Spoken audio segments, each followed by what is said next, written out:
Bonjour, bienvenue pour notre nouvelle vidéo. Aujourd'hui, je reçois Brice Alzon qui intervient dans le cadre de notre table ronde spéciale sur les services à la personne. Et pour cet événement, nous sommes entourés des meilleurs experts. Et donc, Brice Alzon, bonjour. Bonjour Nicolas. Merci beaucoup pour votre présence. Alors, je vais présenter brièvement votre CV qui est quand même assez fourni, donc je vais essayer d'être rapide. Vous avez fondé la coopérative Maison des services à la personne, que l'on appelle MDSAP, qui se revendique aujourd'hui comme l'un des leaders en France pour les services du jardinage, de l'aide administrative et de l'assistance informatique à domicile. Et votre entité comporte, si je ne me trompe pas, 1200 agences et représente plus de 5000 emplois.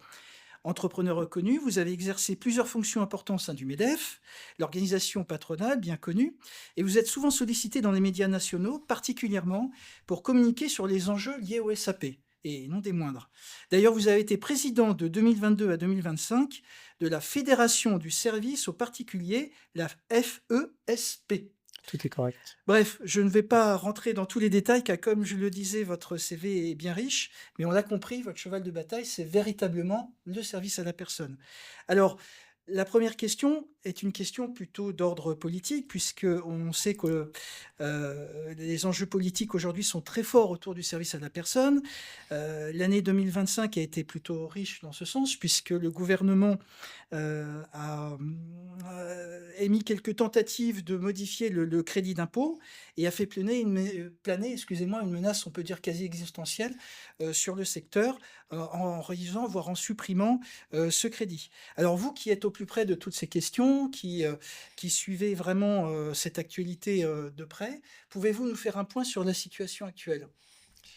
Bah oui, bonjour, avec un grand plaisir et puis merci, pour votre accueil aujourd'hui. Effectivement, chaque année, depuis le début de la loi Borloo en 2005 à la MDSAP, on se fait des petites frayeurs où il y a ce qu'on appelle le PLF, c'est la reconduction donc du budget de l'État, chaque année. Mais l'année donc 2025 a été très particulière puisque, la ministre du budget de l'époque, Amélie de Montchalin, avait comme feuille de route de faire une économie de 40 milliards de façon globale et a d'abord, cherché sur les, niches fiscales et comme les services à la personne, coûtent en termes de ce qu'eux appellent de niche fiscale, 7 milliards. Elle a été principalement vers nous en disant: «Voilà, je stabilise la petite enfance, et l'aide aux personnes âgées, mais tout ce qui est au milieu, les prestations de ménage, de soutien scolaire, de jardinage, là, je pense qu'on peut faire donc des économies pour baisser de 7 à 4 milliards». D'abord, alors, nous évidemment, on a été, sur le front et j'étais sur le front de façon, extrêmement active l'année dernière pour expliquer à la ministre et à ses équipes et au gouvernement de l'époque que les services à la personne ne sont pas une niche fiscale, on est au contraire une niche sociale où il faut savoir que pour chaque euro investi par l'État, pour un euro investi par l'État sur le crédit d'impôt, cela rapporte 1 euro, donc 84. 1,84 €, en fait, c'est quoi? C'est ce que l'on rapporte avec la TVA, l'impôt sur les sociétés, les charges sociales, puisqu'il ne faut pas oublier que le principal concurrent face à nous est le travail non déclaré. Voilà. Donc effectivement, c'était une année très particulière qui s'est bien finie. Et donc l'année prochaine, on craint effectivement qu'il y ait toujours les mêmes débats sur la vie quotidienne où on penserait que les services de la vie quotidienne, jardinage et autres, seraient vraiment pour une clientèle dite aisée, ce qui est donc complètement faux. Il faut savoir que les prestations de jardinage à domicile en service à la personne, 38% des personnes utilisatrices de ces services de jardinage à domicile sont non imposables et 27% gagnent moins de 28 000 euros. Donc vous voyez, on est vraiment sur une classe dite moyenne de façon majoritaire et au contraire sur lesquels on est évidemment, qui dit jardinage dit zone rurale, où on est vraiment sur de la création d'emplois de façon massive. Il faut savoir, enfin un dernier chiffre que je trouve vraiment incroyable, sur les 24 derniers mois, sur les métiers donc du jardinage, nous avons créé 22 000 emplois nets. 22 000 emplois nets, c'est phénoménal. Donc justement, grâce au service à la personne, ça pousse un secteur, ça pousse les territoires, ça pousse une jeunesse évidemment que l'on recrute, et c'est un, un- un cercle extrêmement vertueux pour les territoires et pour les personnes et pour les familles qui ont plus de temps et qui peuvent faire autre chose. Vous citiez tout à l'heure un coût de 7 milliards, mais est-ce qu'on peut détacher de ces 7 milliards, dire quelle est la part des activités de jardinage? Combien elles coûtent à l'État?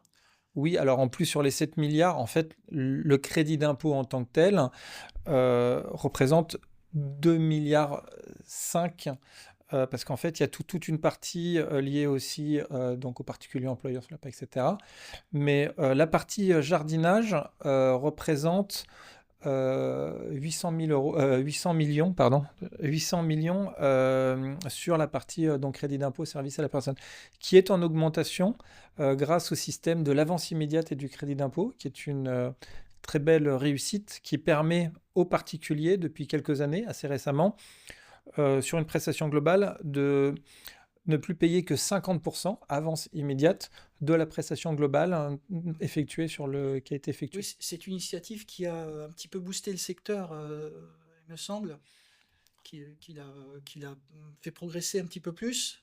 Ah bah, nous, c'est vrai que dans notre fédération à la FESP, on s'était battu sur ce sujet depuis peut-être 2014. Et effectivement, ça a été un travail extrêmement donc, compliqué de convaincre les politiques, le gouvernement, les parlementaires, de savoir qui allait mettre ça en place. Mais aujourd'hui, c'est clairement une très grande réussite. Et justement, c'est ce qui explique ces 7 milliards, puisqu'il y a une augmentation extrêmement importante des prestations sur la vie quotidienne, donc jardinage, ménage et autres, grâce à cette avance immédiate, et donc une réduction aussi très forte du travail non déclaré sur le territoire. Oui, mais alors, si j'ai bien compris, il faut encore convaincre le politique, pour faire simple.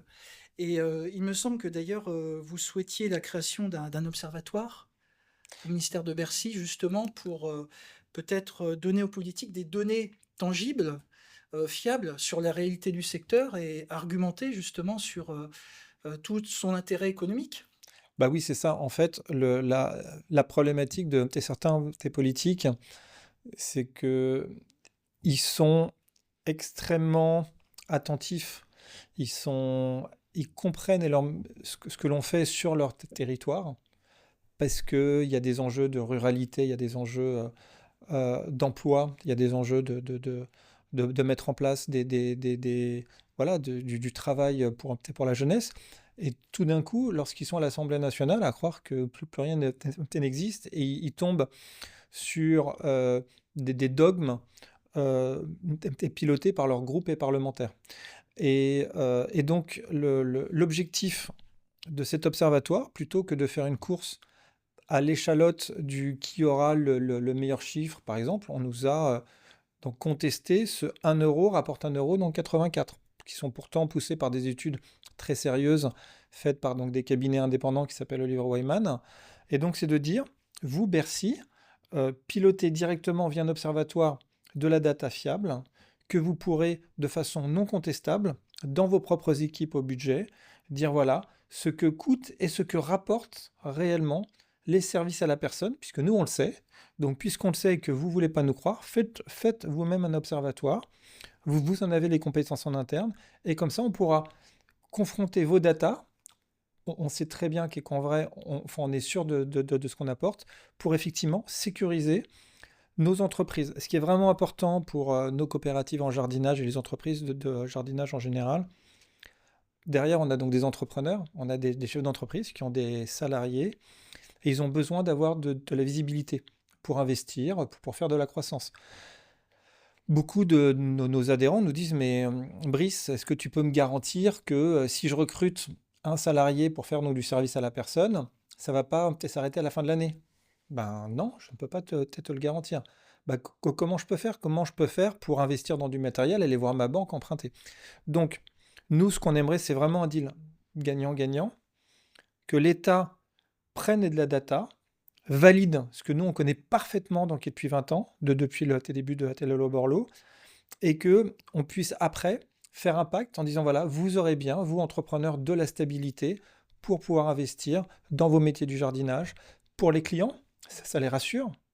Parce qu'aujourd'hui, mais vous imaginez même pas, après tout le ramdam qu'a fait le donc, gouvernement en 2025, nous, mais les clients étaient en panique. Ils n'ont pas osé, pour certains, dire enfin, est-ce que je peux reconduire? Est-ce que je peux faire refaire des dépenses? Si mon crédit d'impôt s'arrête, donc qu'est-ce que je vais faire?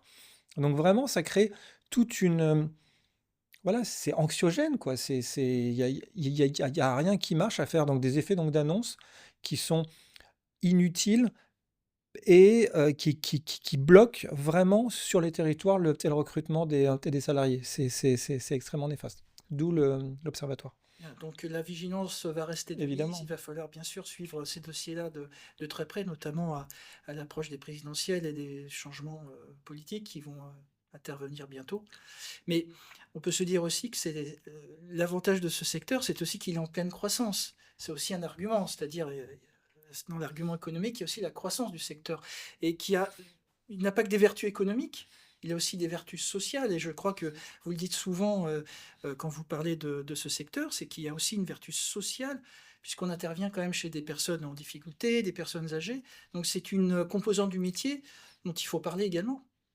Ah bah évidemment, on est vraiment vertueux à tous les niveaux. C'est-à-dire qu'on s'adresse, alors non seulement effectivement, évidemment, enfin, aux personnes âgées, c'est important. Sur les métiers donc du jardinage, lorsqu'on regarde la clientèle, on s'adresse surtout aussi principalement enfin, aux familles. Aujourd'hui, lorsque, lorsque vous travaillez, lorsque votre épouse travaille, lorsque vous avez 3 enfants, vous n'avez pas forcément envie de voir votre épouse passer le week-end à faire que des machines ou que passer l'aspirateur, enfin, ou vous, hein, voilà, Oui. ou à l'inverse, votre épouse ou votre mari passer le week-end à tondre, à faire de la taille, etc., etc. Donc, parce que justement, vous travaillez, parce que justement, il y a ce crédit d'impôt, parce que justement, il y a des professionnels dont c'est le métier, il y a un cercle vertueux sur le territoire où effectivement, grâce à ça, ben, on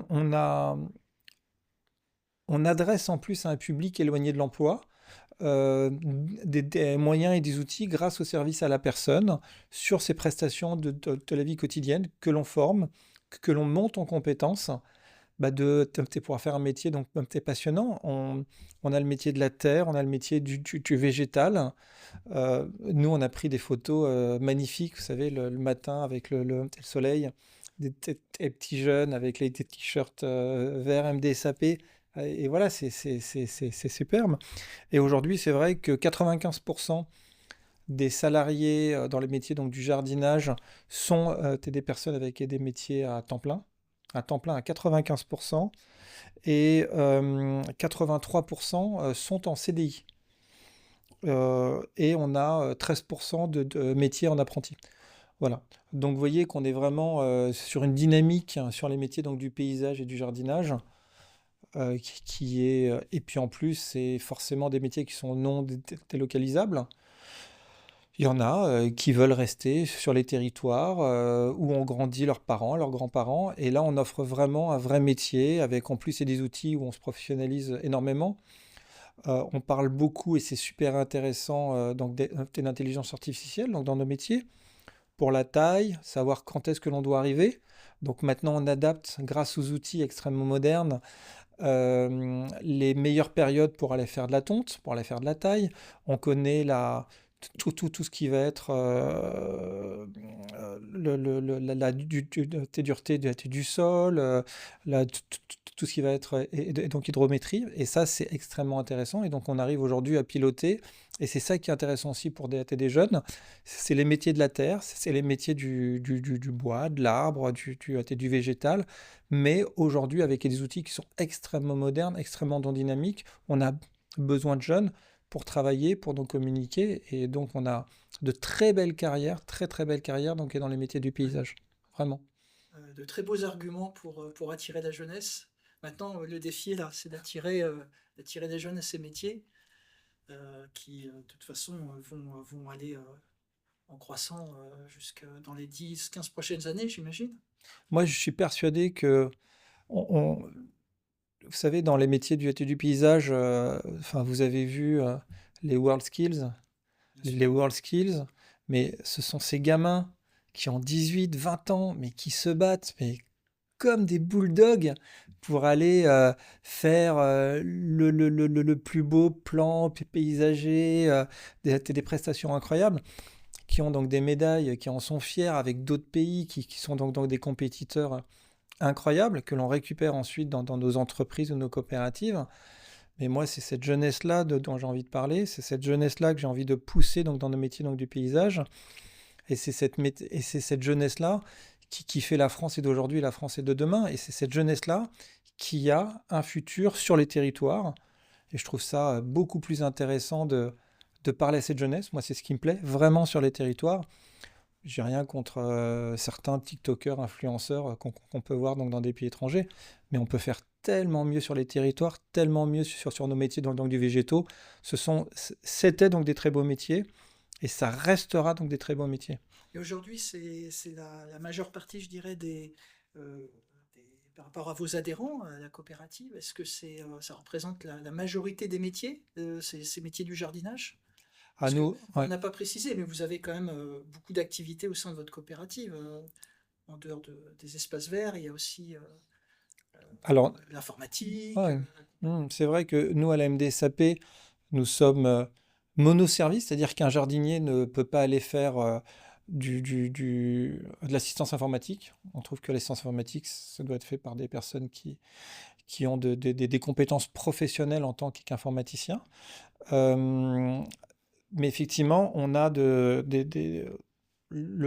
jardinage reste 70%, donc notre activité, mais on a aussi une grosse activité sur l'assistance administrative à domicile, et qui a une très forte saisonnalité sur la période sur l'impôt sur le revenu, où on accompagne les personnes à domicile dans leur domicile pour y voir un peu plus clair. Et donc on les aide là-dessus. La partie assistance informatique à domicile et la partie ménage à domicile, aide ménagère. Bien. Donc on a bien compris, le jardinage, les travaux de jardinage restent quand même une composante aujourd'hui essentielle de vos métiers Et historique, oui, tout à fait. Ouais, et ouais. historique. Espérons que cela va perdurer, que les politiques vous entendront. Bah écoutez, en 2026, en tous les cas, nous on fête nos 20 ans. On était vraiment l'une des toutes premières entreprises ECOP. Et moi, je vais beaucoup voir nos adhérents sur les territoires, et ils sont là, ils sont fidèles, ils sont contents, ils sont sollicités sur plein de choses, ils ont besoin donc d'être accompagnés. Et tant qu'on le fait bien et qu'ils sont contents et qu'ils nous remercient, moi je trouve qu'on est au top du top. Voilà. Voilà des paroles qui sont parfaites pour une conclusion. Merci Brice Alzon, merci beaucoup. Merci Nicolas.